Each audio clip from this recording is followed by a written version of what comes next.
Hello guys, welcome back to our channel TF5 బాగున్నాడు. I hope మీరు అందరూ బాగున్నారని అనుకుంటున్నాను. లాస్ట్ వీడియోలో మనం ఫిల్మ్ మేకింగ్ లో ఉండే 24 క్రాఫ్ట్స్ గురించి చూసాం. ఎవరైనా చూడని వాళ్ళంటే డిస్క్రిప్షన్ లో లింక్ ఇస్తా, వీడియో కంప్లీట్ గా వరకు చూడండి. ఈ రోజు వీడియోలో మనం ఒక ఫిలిం కి షార్ట్ ఫిలిం వెబ్ సిరీస్ కి స్టోరీ ఎలా రాయాలో తెలుసుకుందాం. సో వీడియోకి పోయే ముందు నా ఒక చిన్న రిక్వెస్ట్, నేను చెప్పే ఇన్ఫర్మేషన్ కనుక మీకు వర్త అనిపిస్తే ఛానల్ సబ్స్క్రైబ్ చేయండి. అలాగే వీడియో లైక్ చేసి ఫిల్మ్ మేకింగ్ లో మీ ఫ్రెండ్స్ అండ్ ఫ్యామిలీస్ కి షేర్ చేయండి. ఇక ఈ మాత్రం లేట్ చేయకుండా వీడియోలోకి వెళ్ళిపోదాం. Let's all the and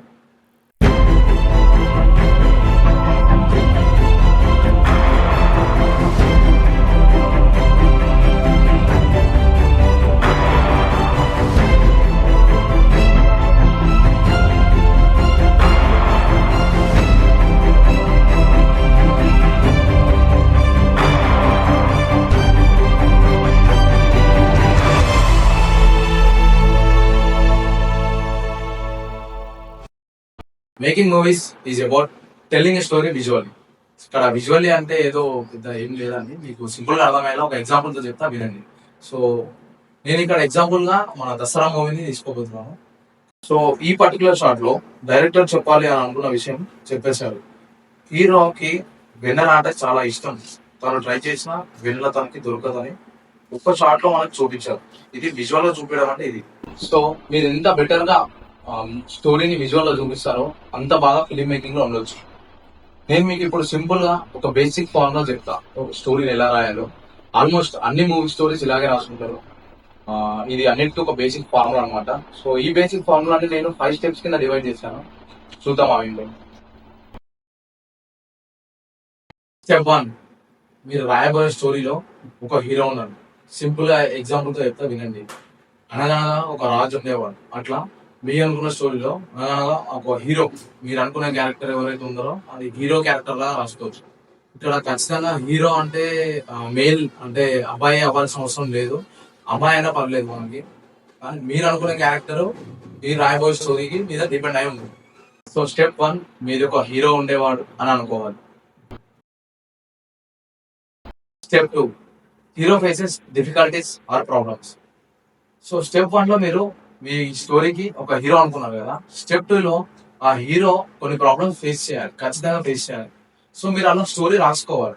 so ఇక్కడ ప్రాబ్లమ్స్ అంటే ఏం పెద్ద అంటే మీరు క్రియేట్ చేయాలి. ఎలా అంటే మీరు అనుకుంటారు ఒక క్యారెక్టర్ ఈ గోల్ రీచ్ అవ్వాలని మీరు అనుకుంటారు కదా. ఆ గోల్ రీచ్ అవ్వడానికి ఏవైతే అడ్డంకులు వస్తున్నాయో అవే మన ప్రాబ్లమ్స్.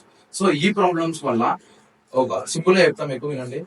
ఒక హీరో ఎంత పెద్ద ప్రాబ్లం తాగితే ఆ హీరో ఇంకా అంత పెద్ద హీరో అవుతుంది. అంటే ఆ మూవీ పరంగా ఆలోచిస్తే మీకు సింపుల్ గా అర్థమయ్యేలా ఒక ఎగ్జాంపుల్ తో చెప్తా వినండి. సో ఇక్కడ నేనైతే ఎగ్జాంపుల్ గా పుష్ప మూవీని అయితే తీసుకుంటున్నాను. సో మీరు ఇక్కడ చూసినట్టయితే పుష్పకి ఆ ఎర్రచందనం దాటే అప్పుడు వచ్చే ప్రాబ్లమ్స్, అంటే టోల్ గేట్స్ ఉంటాయి కదా, ఆ టోల్ గేట్స్ దాటే అప్పుడు వచ్చే ప్రాబ్లం, పోలీసులతో వచ్చే ప్రాబ్లం, అలాగే ఈ సీన్ లో వాళ్ళమ్మ వాళ్ళమ్మ అతనికి మనీ ఇచ్చేది ఉంటే కట్టలేదని ఇంటి ముందుకు వచ్చి గొడవ చేయడం.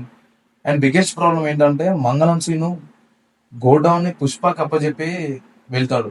అప్పుడు ఆ విషయం పోలీసులకు తెలిసినాక ఆ మెటీరియల్ ని పోలీసుల నుండి సేవ్ చేస్తారు. అది బిగ్గెస్ట్ ప్రాబ్లం.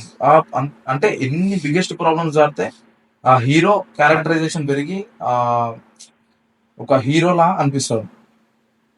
సో మీరు ఇక్కడ గుర్తుపెట్టుకోవాల్సిన విషయం ఏంటంటే మీరు రాయబోయే స్టోరీలో మీరు అనుకున్న క్యారెక్టర్ అంటే హీరో ఎన్ని ప్రాబ్లమ్స్ ఆడితే మీ క్యారెక్టర్ అంటే మీ స్టోరీ అంత ఎంగేజింగ్ గా ఉంటుంది audience. Step 3, hero eventually overcomes his fear. ఈ స్టెప్ లో హీరో ఏదైతే ప్రాబ్లమ్ సాల్వ్ చేయడానికి ట్రై చేస్తున్నాడో హీరోకి లైక్ ఒక చిన్నపాటి భయం క్రియేట్ చేయడానికి ట్రై చేయాలి మనం స్టోరీలో. సో దీని వల్ల మనకు 2 యూజెస్ ఉంటాయి. ఫస్ట్ యూజ్ వచ్చేసి క్యారెక్టర్ యొక్క డెప్త్. సెకండ్ యూజ్ వచ్చేసి మనకి ఏదైతే సాల్వ్ చేయడానికి ట్రై చేస్తున్నప్పుడు ఈ ఆడియన్స్ హీరోకి అంటే ఆ క్యారెక్టర్ కి ఆ స్టోరీకి ఇంకా ఎక్కువగా ఎంగేజ్ అవుతారు. సో ఈ స్టెప్ ని మీకు ఇంకా క్లారిటీగా అర్థం కావడం కోసం నేనైతే మళ్ళీ పుష్పాలోనే కొన్ని సీన్స్ ఎగ్జాంపుల్ గా తీసుకొని మీకు ఎక్స్ప్లెయిన్ చేస్తాను, చూడండి. సో ఈ పర్టికులర్ సీన్ లో పుష్పకి అసలు నిజమేంటో తెలుస్తుంది మంగళం సీన్ గురించి. ఆ విషయం కొండారెడ్డితో డిస్కస్ చేస్తాడు, బట్ మంగళం సీన్ దగ్గర వరకు వెళ్ళాడు. బట్ తర్వాత ఈ పర్టికులర్ సీన్ తర్వాత డైరెక్ట్ గా మంగళం సీన్ దగ్గరికి వెళ్ళి పుష్ప అంటే ఫ్లవర్ కాదు ఫైర్ అని చెప్పొస్తాడు. సో దీన్ని బట్టి మనం అర్థం చేసుకోవచ్చు అతను అంటే అతని ఫియర్ ని ఓవర్కమ్ చేసుకొని వచ్చి step 4, hero solves his problems. So మీరు క్రియేట్ చేసిన ప్రాబ్లమ్స్ ని మీరు అనుకున్న స్టోరీలో హీరో ఖచ్చితంగా సాల్వ్ చేసేలా స్టోరీని అయితే డెవలప్ చేయండి. కింద మీద వాడైనా సరే హీరో అయితే సాల్వ్ చేయాలి అట్లీస్ట్. సో ఎట్లా దానివల్ల మీకు హీరో అనేది అంటే ఆ స్టోరీలో నిజంగానే హీరోలా అనిపిస్తారు. Step 5, hero reaches his goals. మీరు క్రియేట్ చేసిన స్టోరీలో మీరు క్రియేట్ చేసిన ఏదైతే క్యారెక్టర్ హీరో క్యారెక్టర్ ఉందో, సో ఆ ప్రాబ్లమ్స్ అన్ని సాల్వ్ చేసి అతను అనుకున్న గోల్ ని సాధించేలా స్టోరీని అయితే డెవలప్ చేయాలి. సో ఈ సింపుల్ 5 స్టెప్స్ యూజ్ చేసుకొని స్టోరీని అయితే మీరు కూడా డెవలప్ చేయొచ్చు. అండ్ మోర్ ఎవర్ స్టోరీ అనేది ఒక సినాప్సిస్ లో ఉండాలి. అంటే స్టోరీలో డైలాగ్స్ అవి ఉండకూడదు.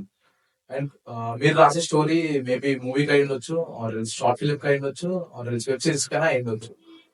స్టోరీని ఒక ఓవర్ వ్యూ గా రాసుకోండి. ఈ రోజు కానీ అంతే గాయస్. నెక్స్ట్ వీడియోలో మనం మళ్ళీ కలుద్దాం. నెక్స్ట్ వీడియోలో మనం స్టోరీకి సంబంధించిన కొన్ని important things and tips and tricks అయితే తెలుసుకుందాం. So thanks for watching this video. నేను చెప్పిన ఇన్ఫర్మేషన్ కనుక మీకు వార్త అనిపిస్తే ఫిలిం మేకింగ్ ఉన్న మీ ఫ్రెండ్స్ అండ్ ఫ్యాన్స్ కొంచెం షేర్ చేయండి. వాళ్ళకి ఎంతో కొంత యూజ్ అవుతుందని నేను అనుకుంటున్నాను. సో నెక్స్ట్ వీడియోలో కలుద్దాం. Until then take care, bye. Thanks for watching. జై హింద్.